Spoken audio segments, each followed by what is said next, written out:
Yan. Meron tayong kalaban.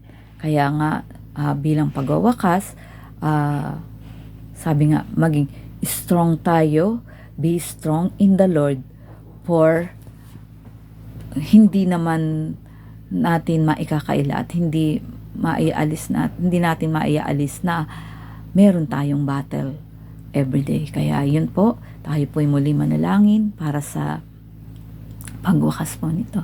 Panginoon, muli nagpapasalamat kami sa iyong salita, Panginoon, na nagbibigay sa amin ng wisdom, nagbibigay sa amin ng knowledge kung paano namin lalabanan yung mga battle sa everyday journey namin sa buhay. Panginoon, patuloy namin gamitin ito for your glory, honor, and praise. At muli, maraming salamat po.